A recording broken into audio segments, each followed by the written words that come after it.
Oh my gosh, what an intro. That was amazing. I was scared watching it and I wrote the book. That was so Amazing. great. That was I love it. cool. Yeah. Hi, everybody. This is amazing. Welcome to a very fun Hitchcockian conversation with the Stephanie Wrobel and her incredible new book, The Hitchcock Hotel. Bum, bum, bum. Thank you I guys would for being here. say I have my crow around here somewhere. So not weird at all. Yeah, thematically on point. I know. It's my bookmark, guys. Don't you use a crow for a bookmark? Yeah, of course. We all should. We all should. Um, okay, so some introductions. First of all, I'm Vanessa Lillie. I'm an author, also with Berkeley, our mutual wonderful publisher. I publish a series of books there that center around missing and murdered Indigenous women. Blood Sisters is the one that just came out on paperback October 1st. I just unboxed them yesterday. It was so fun. So I'm just so happy to be here. I am featured as a blurber on this fantastic book, and I absolutely loved it. And I'm so happy to be chatting with you about it, Stephanie. So Stephanie, this is her third book. Her first book, Darling Rose Gold, was an Edgar nominee for Best First Novel. Her second book, This Might Hurt, she sold rights in 21 countries. Okay, so which country was like a big surprise? Like, were you like, of 21? I mean, what was Oh the, yeah. I mean, they're all kind of a big surprise, but I don't know, it was pretty cool. I think when like China, I think that was my first Asian country and I was like, "Oh my God, like that was really cool." And the cover is so different for rose gold there than, a lot of them do like the pink or the butterfly or whatever. This one's Mhm. completely different. So yeah, that was really a thrill.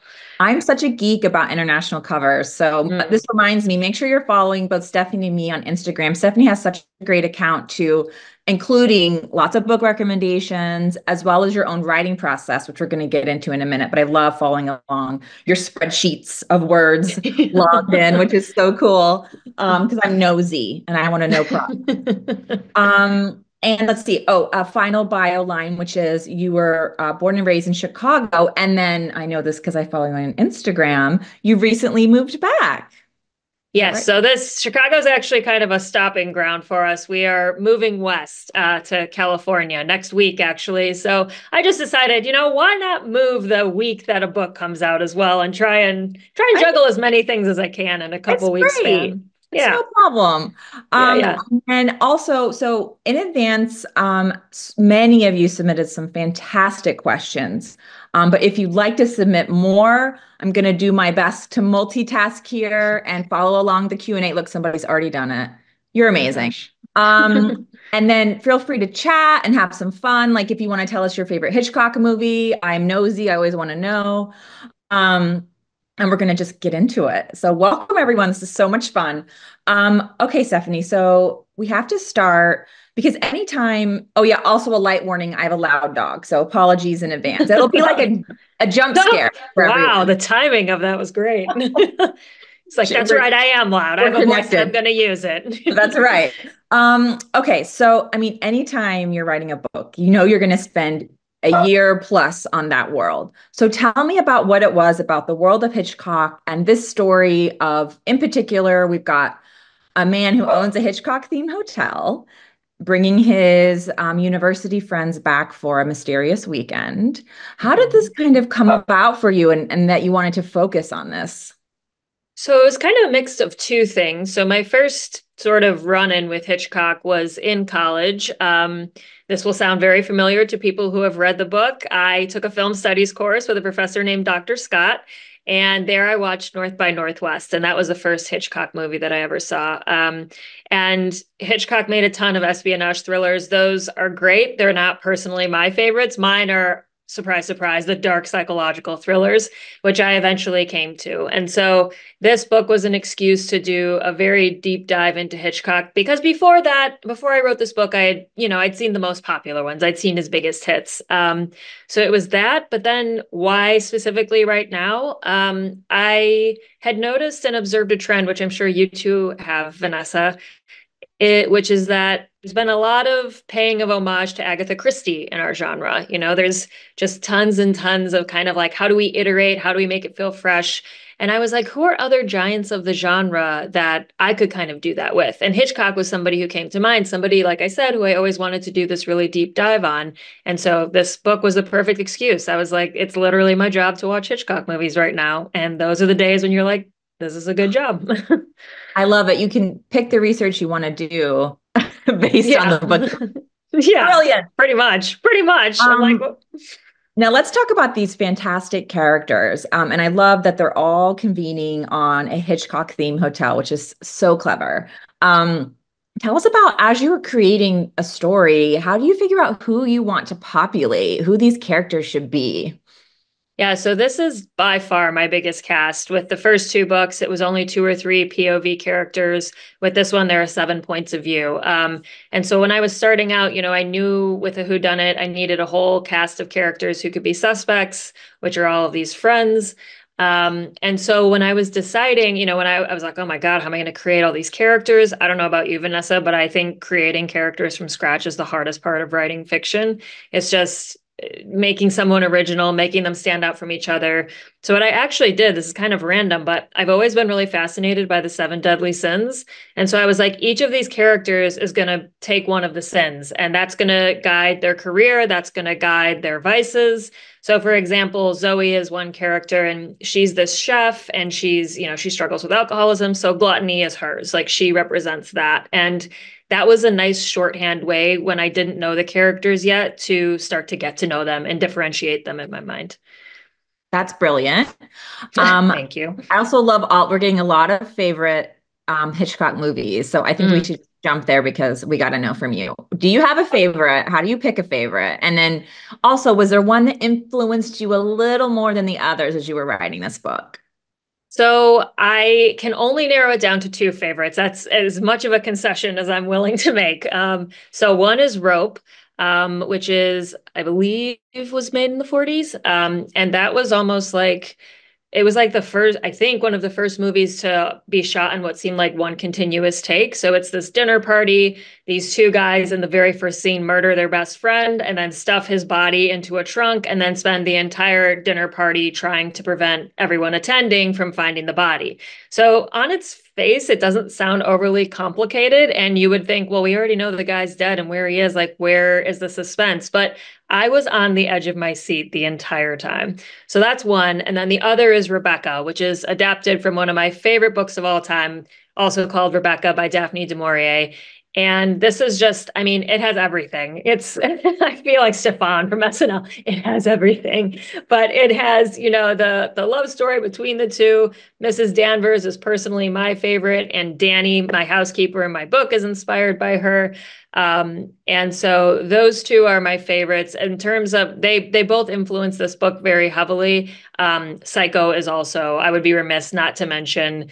I basically just kind of copied Psycho's structure in that, it switches genres halfway through. So it's a crime caper the first half, and then it switches to a psychological thriller. And I attempted the same thing with this book, kind of switching from a psychological thriller to a whodunit once a body is found. I love that. I have a sad memory, which is I saw the Vince Vaughn Psycho in the theater. Do you remember that? Yeah. They I remade it shot for shot. So guaranteed, this book is a million times better than I have that. yeah, I have not seen that. If anyone else has seen it, let's be sad together. Oh my God, that is too I funny. mean, God bless, it's when Yeah. you're inspired, you're inspired. Yeah, God bless That brings Vince. me to I know, which is like, I get it why they did it. It's a brilliant movie, right? But for Mm. you, what I love so much is it's an homage, but it's an original story. So tell me, as a storyteller, how do you balance your like love of Hitchcock with not going so overboard that it feels like a facsimile in some ways, which I think is sort of what the Vince Vaughn version did. Yeah. It's funny that you say that because like every first draft that I write, regardless of what the book is about, my editor is constantly like subtlety stuff, subtlety, like bring it back, bring it back. And the very first draft of this that I wrote, like all of the staff was dressed up as characters from Hitchcock movies. There were like pranks that were being played on, like crows being left in rooms. And she was like, nobody would pay to stay in this kind of place. And of course, I dragged out like, well, the Stanley Hotel in Colorado, that's based on the Overlook, from The Shining. That's a little aside. That room apparently has been booked for like 50 years solid since he wrote the book based on that hotel, like that real life hotel. And I was like, so there's clearly some appetite for like the bizarre, but I take her point, and I think it is true that I kind of had to try to finesse like, okay, where do I get the little Hitchcockian things? And so we decided like, okay, a glass of milk on the bedside with cookies. There's a little nod to Hitchcock, but it's not like so bizarre that you know, you're not just like entering this house of horrors and kind of like not even guaranteed a good night's sleep, so yeah, it's definitely a work in progress, as are all books. And you also don't have to know a ton about to enjoy it. I mean, there's Easter eggs, but I feel like I've seen several movies, but there was a lot of things that, just the pleasure of these characters, which sort of brings me to another great question. I think several people I'm seeing Katie asked a really good question, and Rachel. So part one is, do you see yourself in any characters? And then part two, is there a favorite character that you created? So I see little bits and pieces of most of the characters in myself. So I think Samira is a character who's kind of waxes poetic and is kind of nostalgic for these college friends that she used to get to see all the time. And that definitely came from my own feelings of nostalgia and just like missing those people who are still in my life, but not certainly in the way when they were my housemates. I think Grace's type A, like sort of perfectionist tendencies, those like come directly from the author. So, I won't get too much into her, so I won't spoil much, but yeah, she's definitely somebody with a plan. And then I think sort of Alfred's desire, Alfred's, oh, sorry, there was like a smoke alarm that went off earlier. I hope you can't hear that. Can you still hear me? Yeah, I can hear you. It's like a creepy voice though. So we're all just a lot of sound effects in this thing. This is all ambiance. So anyway, what I was saying is with Alfred Smedel, who is the guy that owns the hotel, he has this one passage where he's like, I wish I could just be a fly on a wall and not even aware of my own body, just sort of just observing people without having to worry about like, oh, like you shouldn't be staring or whatever. And I also like, I think all authors we're just fascinated by observation. And, we're so curious. We're so nosy, like you said. And so I can identify with that. I don't think I cross over into voyeur, but I am definitely interested in observing strangers and trying to guess what the story is between them. I love making up stories about other people at tables. Oh, yeah. And yes, my husband and I play a game where we'll be at dinner and we'll guess like what number date a couple nearby is on. Yeah. And then we'll end up like not even having our own conversation because we're so like subtly trying to eavesdrop, Oh yeah. Yeah. I think it's research. Again, it's just research. Yes, exactly. I love that. Okay. So people are so often interested in just how the heck do you write a book? So take us into, first of all, was writing this book different than your others? And then tell us about, like, I know you have a spreadsheet thing where you're logging in your word count, which is so smart. But tell us about how a book comes together for you all along the way. So this one actually was a bit different than the others. I call myself a recovering plotter. I used to be like very, very strict about plotting. So I needed a sentence summary of each chapter before I would start writing anything. And then I realized I was throwing away like 2/3 of every first draft that I wrote with each book. And I was like, maybe this outline isn't serving me that well. So with this one, I tried to be a little, for me, more loosey-goosey with it. What I knew going in when I started writing, I knew where it would start at the beginning of the weekend with this strange guy sort of waiting for his friends to arrive. And then I knew who was going to wind up dead and at what point in the book. And so knowing those two things really actually provided a lot of structure, right? Because for the first half, you're, okay, how do we get to somebody dying? And the second half is, how do we find out who did it? And so, yeah, I didn't know who the murderer was. I knew a lot of the Hitchcockian things that I wanted to happen throughout the book, but I didn't know who was doing it. Was it the same person who committed the murder? Are they all different people? Why would they be doing these things? So it was actually quite fun to have that. It was like this very sort of puzzly thing to have to figure out. I love that. I think you can feel that on the page. The like there's a fun of it. Like part of it is Mm. the homage, but also I do think when we have those sparks of creativity, I think you can feel that as a reader. So that doesn't surprise me that you were having a good time. Yeah, I think this one is the most, Hitchcock used to say other filmmakers, like their films are slices of life, but his were slices of cake. It was just like entertaining and frothy and a diversion. And I really tried to channel that with this book. And I do think it's sort of, even though there's a murder, it is like the most fun and sort of lighthearted versus the other books, which I think are like much more psychological and dark, in my opinion. I love that. And we're going to talk a little bit about the actual book in a minute because I love there's these really cool call out pages, like in different essays about Hitchcock, which leads me to talk to you a little bit more about research. Obviously, you got to binge a Hitchcock movie whenever you wanted for research. But what were some of the other things you mentioned? A film studies class. How else did you tap into the Hitchcock energy in your research process? Yeah, so one thing that was really helpful and interesting, not only if you like Hitchcock, but just if you're interested in kind of reading a very deep interview, a long interview between two great filmmakers. It's called Hitchcock Truffaut. And this French filmmaker, Truffaut, basically, I mean, it's a book length interview and it's just a transcript with a lot of like photos from the film set, whatever. And that was really useful for actually getting inside of Hitchcock's head because, like, who better than the man himself? And then, of course, for a little more objectivity, there was one book in particular that was really helpful, one biography.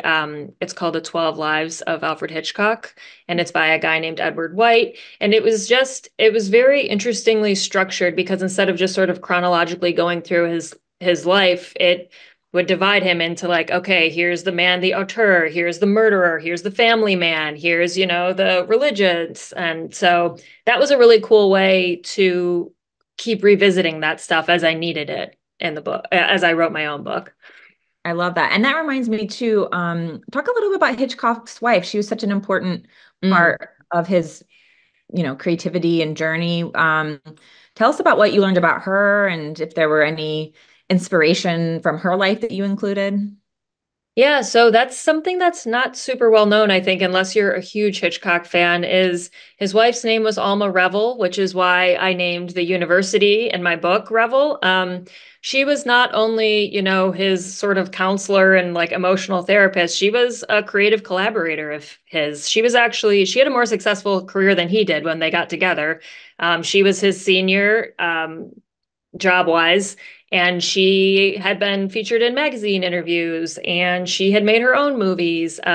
She eventually decided to sort of relinquish her own career in order to support Hitchcock's. There's been sort of hypotheses drawn that maybe she realized it would be easier to climb the ladder alongside a man versus trying to do it herself, and that she could reach, higher altitudes with Hitchcock's name on everything versus her own, which is messed up in its own way. But that was the time they lived in and the time we live in.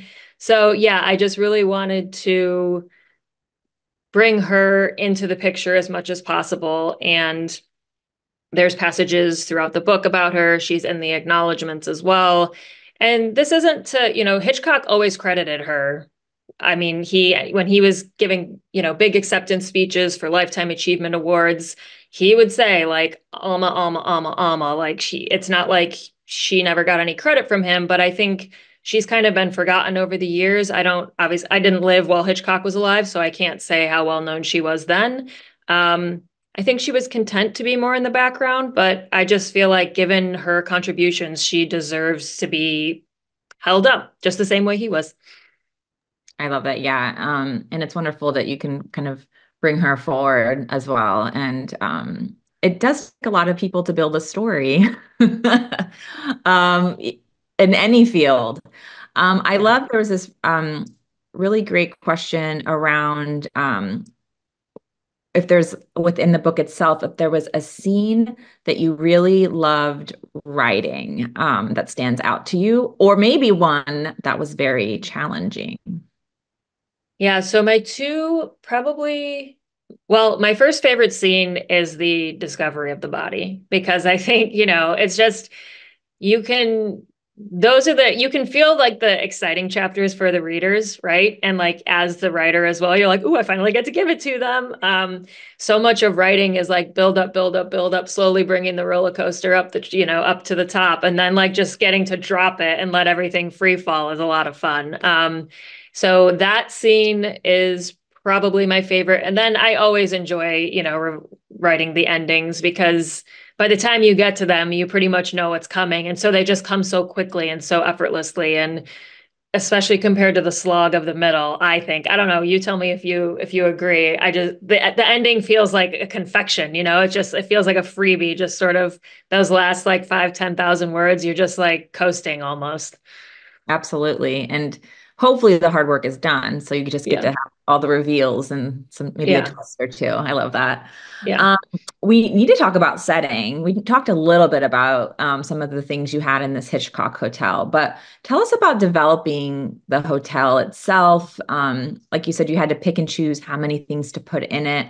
Also, you Mm. put it in New Hampshire, I believe, is where the setting is. So tell us about building setting, which obviously was a big part of Hitchcock's process too. Every film, the Mm. settings are their own character. Yeah, so the exterior I based on the Bates family home from Psycho, which was based on which Hitchcock's inspiration for that was a painting by Edward Hopper. So it's actually the screensaver on my computer because just staring at it every single time I would get on my computer would kind of motivate me. And then the interior, I actually grabbed. There's a hotel in Scotland called the Fife Arms, and I hope I'm pronouncing that right, and it just has this very like hunting lodge feel to it, and it had the right vibe for what I was picturing for my own hotel. So I found I really struggle with description and especially setting description. So what I've started to do is find real places that are similar to what I have in my head, and then I try to describe the photo. And for some reason, having that like extra help instead of just trying to describe this sort of amorphous visual in my head has been a lot more helpful. Um, yeah, I don't know. How do you find writing setting? Like, do you find it easy? It's for me, it's like the hardest thing.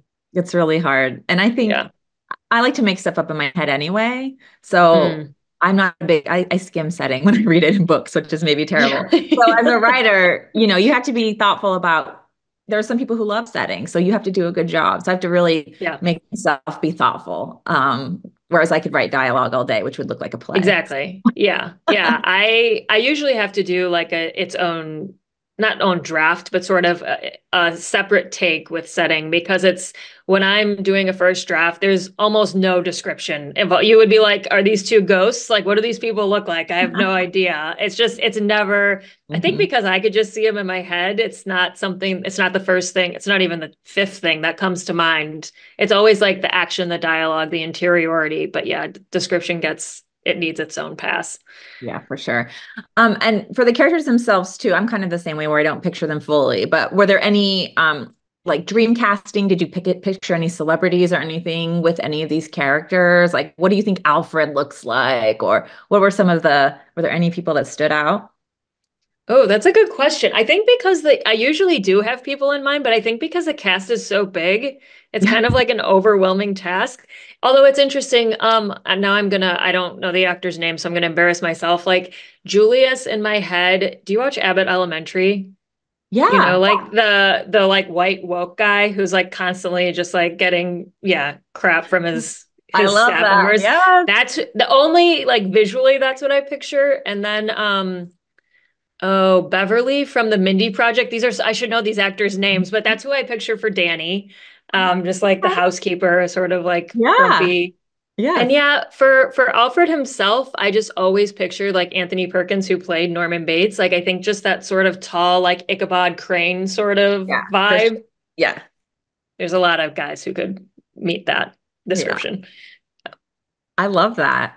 I love Dreamcasting. I know it's an annoying question, but I'm always nosy. I'm like, which celebrity should I be Yeah. picturing reading this? I really should put more thought into that because that's like become a very common question now. Like with, when you're getting interviews or audience questions or whatever, like people do like want to think about that stuff. I know there's even, on Bookstagram, Gare reads, he'll do a whole, Oh like, yeah, he yeah. asks for you. It's amazing. Which I love. Okay, well, let's scoot back a little bit timeline wise. What were were you reading scary books when you were little? What were you reading in your early days? Not especially. I mean, unless we count Nancy Drew as scary, like that. I mean, There's those are moments. there's mysteries, I guess, as appropriate for my age then. I was reading a lot of Babysitter's Club, a lot of I went through a real horse phase, so there was a series called Thoroughbred, and I read like every single one of those. Were Um, you a horse girl, Stephanie? yes, I was a horse girl. Yeah. I Proudly, love, actually. Yeah, yeah, I was like a horse girl, and then I was embarrassed that I was a horse girl. And now I'm like, that was a lovely time. I mean, I've lived in cities all my adult life, so it's hard to be a horse girl now. But yeah, as a kid, I for sure was. I love it. Yeah. And so no, like Goosebumps or like Christopher Pike, nothing too scary. I mean, I can remember seeing like the whole turnstile cart of Goosebumps, but I can't remember reading if maybe more than one or two. I think I was like too scared, like, oh, these might be a little intense for me. Some of So those covers are freaky. yeah, yeah, definitely. Um, okay, so let's move forward then. When did you start to have the inkling that you wanted to be a writer, even the big step of, what, I'm going to actually sit down and try to publish a book? How did that process come together for you? Yeah, so I don't really, I mean, I had always wanted to be a writer, but like most people, I was like, nobody does this as their actual job. So I'll do the next closest thing. And I worked in advertising as a copywriter. So I was writing a lot of TV scripts, a lot of billboard copy, like all that good stuff. And then I was living in London with my then fiance, now husband. And the advertising industry is incredibly competitive there. And so I was really just doing freelance jobs the entire 2 years we lived there. Um, and then I was between jobs and for quite a while, several months. And I was like, okay, well, there's never a better time than right now. I don't have some great paying secure job to walk away from. So I decided to apply to MFA programs. And I said, I'm going to give myself 2 years and see if I can make something of this. And I had to get special permission to write an entire novel for my thesis because usually they want you to do a collection of short stories or like 100, 150 pages of a novel. But I was like, well, I can't query with 100 or 150 pages of a novel. So Darling Rose Gold was my thesis. And I thought best case scenario, I get an agent. Worst case, I get a graduate degree. Like this is pretty good. But I had no idea that it would be my first published book. And a lot of people will be like, why did you decide to launch your career with a story about Munchausen by proxy? And I'm like, oh, the fact that you think I had that much faith in this story is adorable. So yeah, I mean, it was a lot of hard work, but it was also a lot of luck, right place, right time. And yeah, I've been fortunate ever since then to be doing this job full time, which is crazy. I love it. Yes, but it's also a really great book. That's for Mm. sure. And I know I'm not the only one who thinks so. There's like 21 countries who agree. Um, so you're at an MFA program and you're going on to get an agent and be published. Jessica had a great question about advice. Is it just the things you think about when you sit down to write a book, or is there some really good advice that has come through to you? What kind of advice percolates up when you think about what has helped you along the way? So there was one phrase that's so succinct, which is probably why it stuck with me because I have a terrible memory.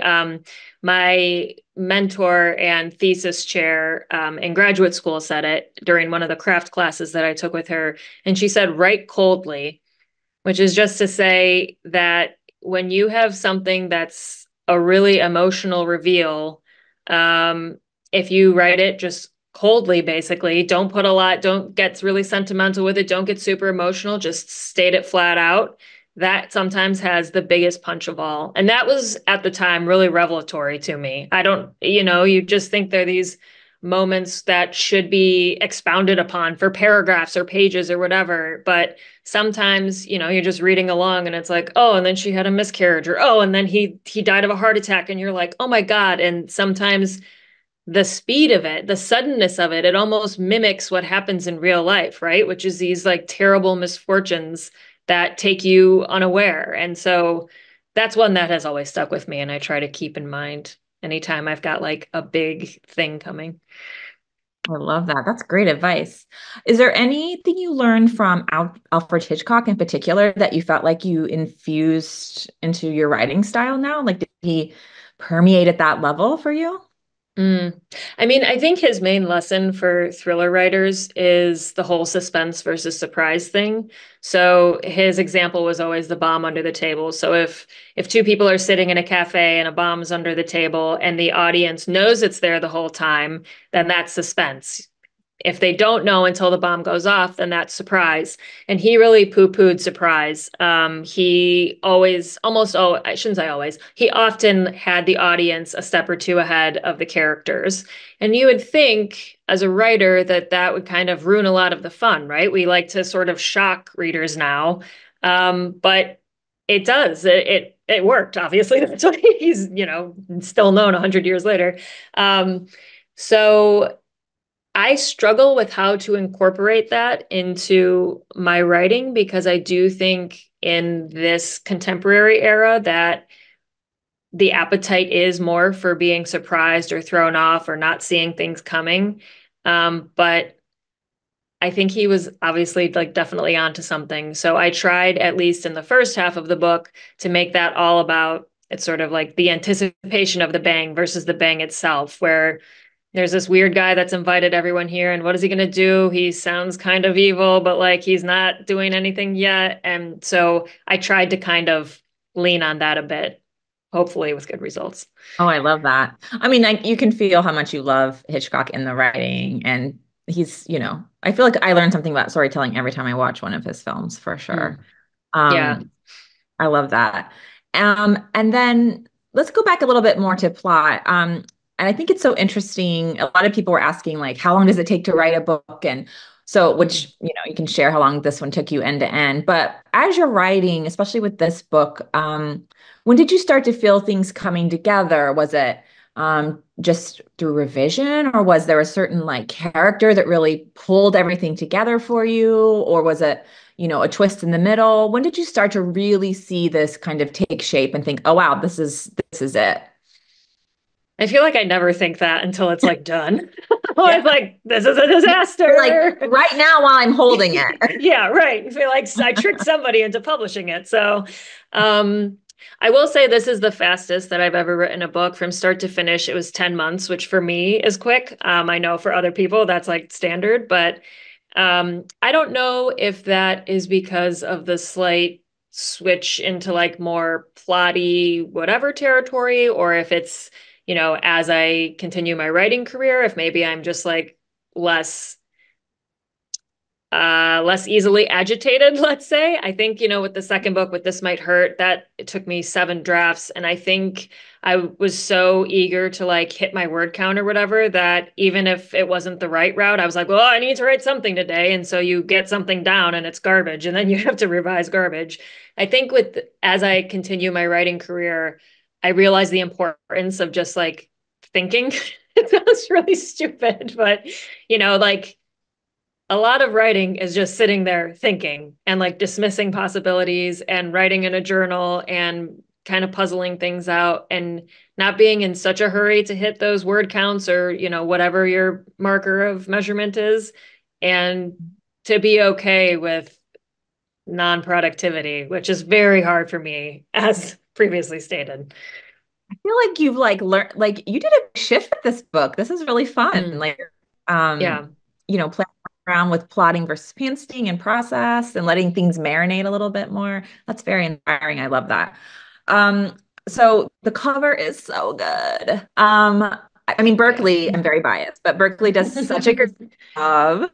Yes. First of all, is there sparkle in this black, or did I get makeup on it? Like, I feel like I'm seeing, I I feel like I I'm think seeing you got makeup sparkle. on it, or No, your hard eyes coming, yeah, or just I adding some.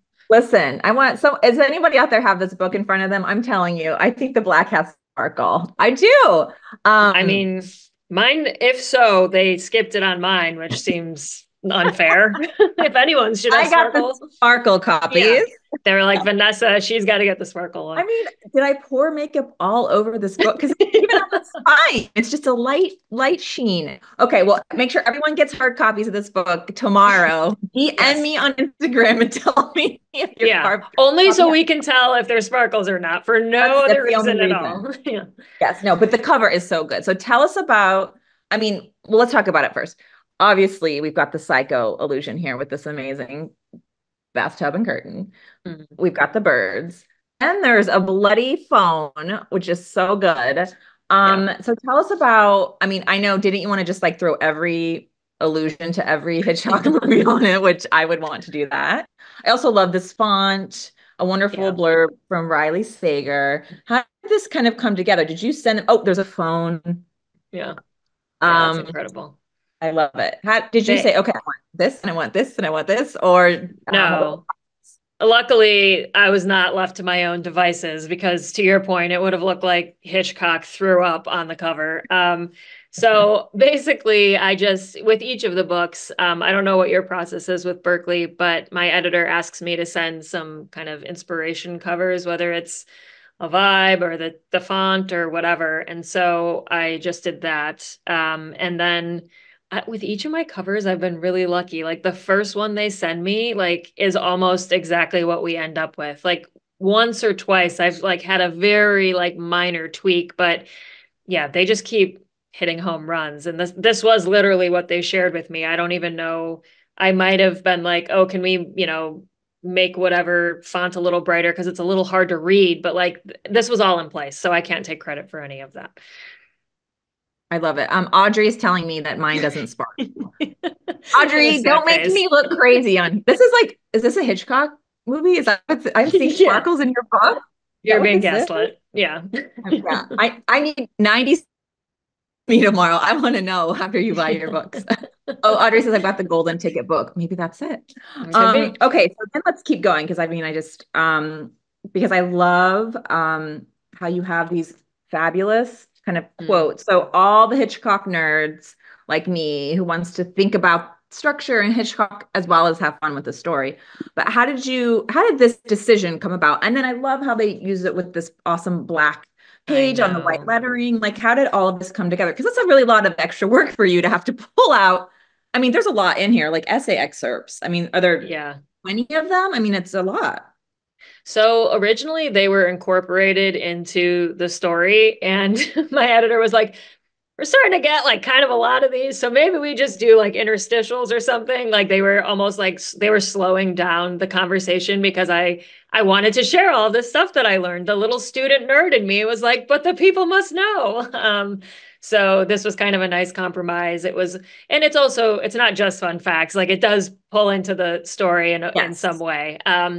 But yeah, those were, I just thought that stuff was so interesting. And I hope that a lot of readers feel the same way. I don't think, like you said earlier, you don't need to be a Hitchcock fan to read this book. Frankly, I wasn't sure how many people, our age and younger are Hitchcock fans. So we'll find out. But I think there's just like a lot of interesting craft stuff too. And I do think a lot of readers are interested in sort of like the magic behind the scenes, whether it's filmmaking or writing or whatever. So I hope this brings a little bit of that in.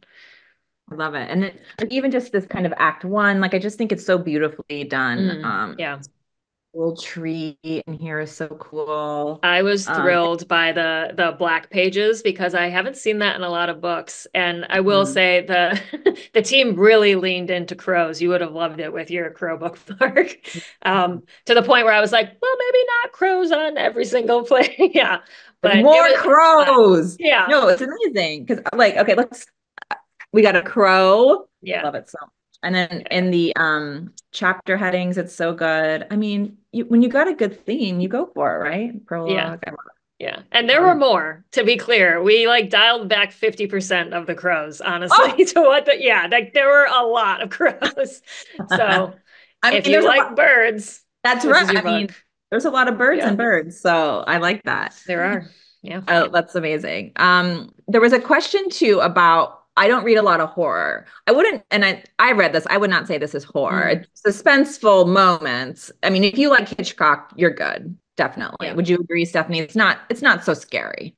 No, I don't think so. I mean, there any violence that happens is pretty much off the page. And yeah, it was funny. I was actually doing an event yesterday with Samantha Bailey, and she was like, I've never watched a Hitchcock movie. They're like, I'm such a scaredy cat. And I was like, his movies are actually not that scary by 2024 standards. Like, this is not like the Saw series, you know what I mean? They're just like I'm sure they were scary at the time because they were like pushing the envelope. But to us now, like we might say some of them are suspenseful, but they're not like, oh my God, I don't know if I can watch this. And yeah, I mean my book is even I would say even probably less scary than a Hitchcock movie.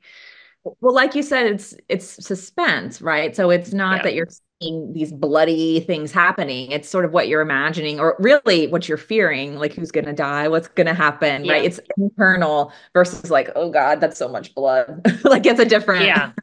No, yeah.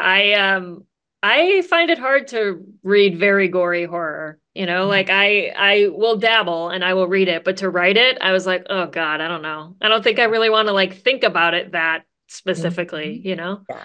Yeah. And then Maria had a great question, of course, which is where did this fantastic title come? Did you think that up? How early on did this come along? Yeah, that was just the very first thing I ever called it. It's funny that, my editors loved it, so that's what it became. But to me, it was just kind of like, well, that was the most descriptive container to call, it's a Hitchcock themed hotel. So I find titles to be so painful. So I was delighted that this one was just like, oh, yes, the title is great. And I was like, yeah, that was the plan always. Right. I'm Yeah. so brilliant. I knew it was going to stick. Yeah. Yes. That was definitely part of the pitch for sure. I love that. Okay, so then to talk a little bit then about next on the horizon for you, because people are always nosy. I'm nosy. Have you art? I think I've seen on Instagram, but maybe not. You've already started something new. What's percolating for you in the new category of your next story? Yeah, so the next one is I'm about halfway through the first draft. This one's going to go back to two, technically three points of view. So back to a small cast. It's just two people, and it's just going to take place over Christmas dinner. So it's really just going to happen over a few hours, which is a challenge that I wanted to try. I've never done. The Hitchcock Hotel is my shortest duration. That's over a weekend, and this I wanted to do something even shorter. And I was like, well, I can't. There's books that are like take place over an hour, and I was like, not for me. I don't know how, but 3, 4, or 5 hours like that I can try. So yeah, it's coming along. Did you say rope is sort of like that? That it's over one evening? Okay, that's Yeah, fun. yeah, yeah. Yeah, I didn't Um, think of that connection though. I wonder if that was like kind of percolating as I was coming up your with book 4. inspiration, yeah, is right there. Yeah. Um, Stephanie, a great name, Stephanie asked, do you have a Spotify playlist for the novel? Is there certain songs that you Oh, think that's of? a great question. I was actually, as I was updating sort of the extras on my author website, with every other book, I have come up with a Spotify playlist. I haven't done one for this yet. And I think the reason is Hitchcock's music for his films is so iconic that I'm like, is everything that I pick just going to be like, you know what I mean? Like, how can you beat like all the music in Psycho? So the answer is no, I don't have one yet. I always write in complete silence. The playlists are really more after the fact when I'm kind of like doing, drawing up maps or doing whatever, but I can't write with music on. So that's a boring answer. But the truth is, I have not come up with a playlist for that yet. I had Birds of a Feather as a song when I was doing the Oh, promo for it. yeah. That was very clever. I That know. works. When you I posted that, felt I very, was I like, just oh, typed in bird into the search. yeah. I was like, oh, Excellent. that'll Yeah. work. Yeah. It was very Very sophisticated. timely. Yeah. Yeah, it totally worked. Um, Again, so we've got about five-ish more minutes. So make sure if you have any questions, just to let us know. And you're on book tour right now. Let's talk about it. You were hanging out with Sam Bailey, love her, last night Yeah. at a book festival. I know you've got some other things going on. So tell us what's happening in case people are in the area and get to swing by and see you IRL. Yeah. Yes, please come because it's a writer's greatest fear that nobody will show up to these events. So tonight I'm actually in Brooklyn right now. We have an event tonight at 6 p.m. at Powerhouse at Industry City. And then tomorrow I will be in the Chicago suburbs in Downers Grove. Wednesday I'll be in Scottsdale, Arizona, and Thursday in Houston. And all of the event info is on my author website, which is just stephanieroble.com. I love it. And then Allison just said, is there a specific character type you've always wanted to write, but haven't had the opportunity to yet? Hmm. Hmm. Yeah, I mean, there's like a million. I mean, my favorite characters to write are people who have some weird societal outliery, people with Munchausen by proxy or cult leaders or whatever. It's just anybody who does not abide by normal rules. I mean, I'm trying to think if there's any specific thing. Oh, I mean, I did write this. The book is not published, but a hermit. I've always been really fascinated by hermits. I don't know why. Maybe because like it's hashtag goals for me. Just like living in the woods of Maine sounds kind of idyllic. Not in the winter, but You're um, writing Stephanie fan fiction. yeah, Stephanie yeah, fan fiction. exactly. This is my retirement plan.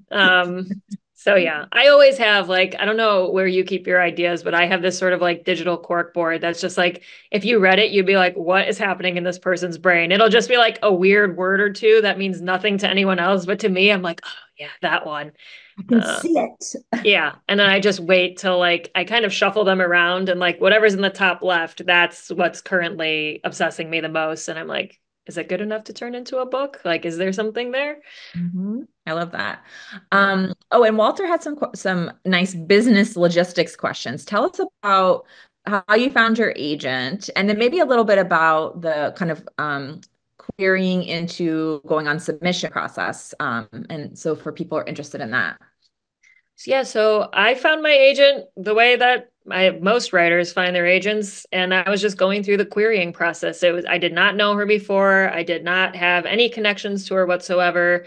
I was skeptical going into the query process. I was like, you mean I just send a bunch of emails and somebody's going to offer to represent me? That doesn't sound real. But that's exactly what happened. So the rules could not be spelled out more clearly. If you do your homework and go to the various agent websites and follow their rules and have a good manuscript, that's the hardest part, then yeah, it may take a while, but in my experience and all the writer friends that I have who are published, that is how 99% of them got their agents. So yeah, it's just doing the work. I think a lot of people, it's important to focus on the publishing and the business side of things, but it's also more important to first make sure that your manuscript is as amazing as it can be. Because if 100, 150 agents are saying no, it's probably not, it's not where it needs to be, or it's not what the market's looking for right now, which is an annoying reality of publishing. But um, so yeah, I personally, I used Query Shark. Which is run by this agent, Janet Reed, and she just posts a ton of actual queries and pitches and will critique them. So I read like every entry on that website, and that was a huge help in figuring out how to write one of those things. And then in terms of going on to submission, it was actually like kind of a whirlwind. So I didn't, because I spent, like I said, I wrote my debut novel as my thesis. I had been working on it for well over a year with my thesis chair and reader. So it was in a pretty good place by the time that I sent it out to agents. So we did, I don't know, maybe 3 or 4 weeks of edits, and then we took it out. We took it out. I sat and waited for emails and calls. It's not really in your hands once it's on submission. Like that's what you're paying your agent for. Um, and yeah, the process went very quickly. It was probably the craziest month of my life, to be honest. In the UK, it went to auction. In the US, it was preempted.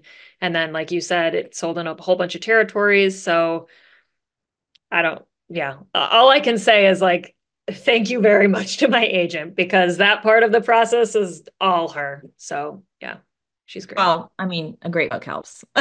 Yes, I mean, a good book is ideal in this sort Gotta of have something to situation, but sell. So yeah, that is important. fair, fair.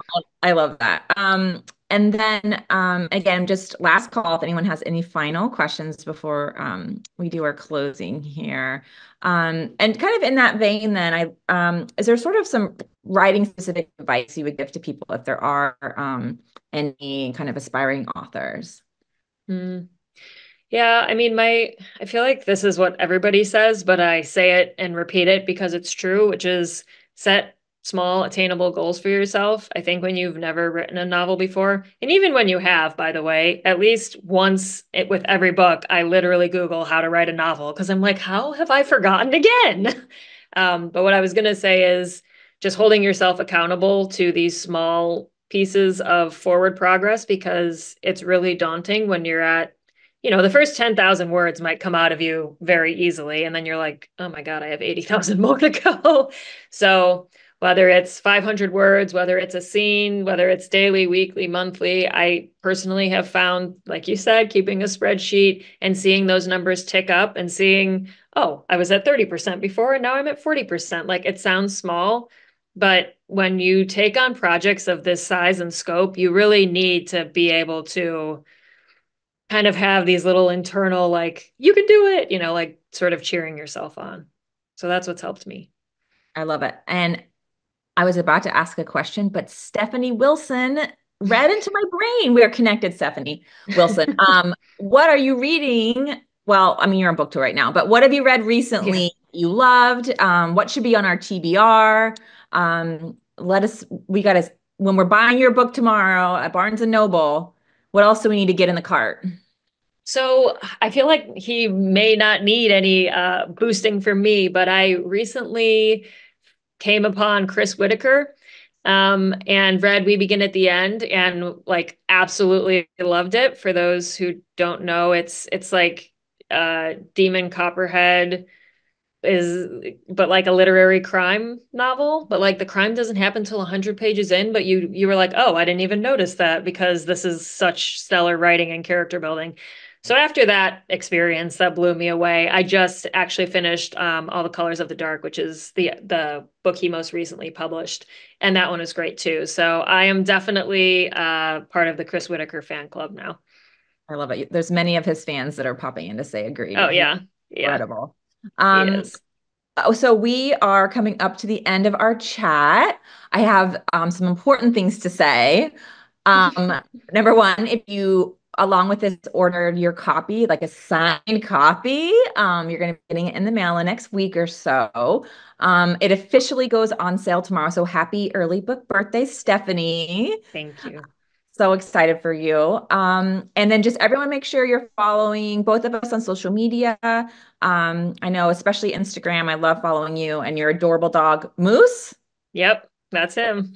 I love Moose. And my Psycho Violet is always on my Instagram Also adorable. as Yeah. well. Yes. She's my everything. So congratulations again, everyone. Make sure you go out, grab this. Oh Thank you yeah. so much to Barnes and Here Noble it is for one more time. hosting. I know.